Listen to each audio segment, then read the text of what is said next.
পৃথিবীর ফুটবলে এমন ট্রোল কি আর কাউকে নিয়ে হয়েছে, নাকি শুধু লিওনেল মেসির জন্যই সংরক্ষিত? ফুটবলের সমালোচনা নতুন কিছু নয়। বড় খেলোয়াড় মানেই প্রশংসার পাশাপাশি সমালোচনাও থাকবে, কিন্তু লিওনেল মেসিকে ঘিরে এক অদ্ভুত বাস্তবতা তৈরি হয়েছে, যেখানে অনেকের কাছে তার ব্যর্থতার সংজ্ঞাই বদলে গেছে। ভাবুন তো, একজন ফুটবলার বিশ্বকাপ জিতেছে, 8 বার ব্যালন ডি'অর জিতেছেন, ক্লাব এবং জাতীয় দলের হয়ে প্রায় সব বড় শিরোপাই নিজের ক্যাবিনেটে তুলেছেন। ইতিহাসের সর্বোচ্চ গোল অবদানের রেকর্ড তার দখলে। তারপরও 2026 বিশ্বকাপের পর আলোচনার বিষয় কি? বিশ্বকাপ তো জিতেছে, কিন্তু পরপর 2 বার কেন জিততে পারলেন না?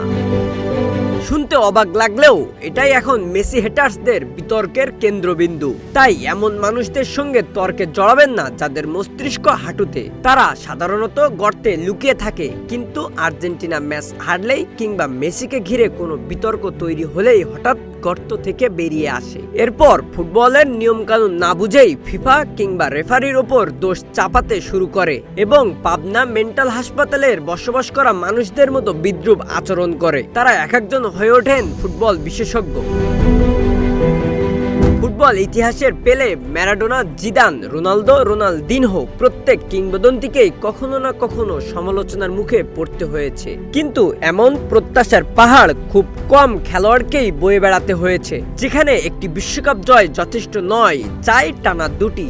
এখানেই যেন মেসির গল্পটা অন্যরকম, কারণ তাকে বিচার করা হয় সাধারণ মানদণ্ডে নয়, বরং এমন এক মানদণ্ডে যা তৈরি হয়েছে তার নিজেরই অসাধারণ সাফল্যের উপর দাঁড়িয়ে। অবশ্য ফুটবল কখনো একার খেলা নয়। একটি বিশ্বকাপ জিততে হলে লাগে পুরো দলের পারফরমেন্স, তেমনি দ্বিতীয়টি জিততেও লাগে ভাগ্য, ফর্ম, পরিকল্পনা আর সময়ের সমন্বয়। কিন্তু সামাজিক যোগাযোগ মাধ্যমে সেই বাস্তবতা অনেক সময় হারিয়ে যায় এক লাইনের ট্রলের ভিড়ে।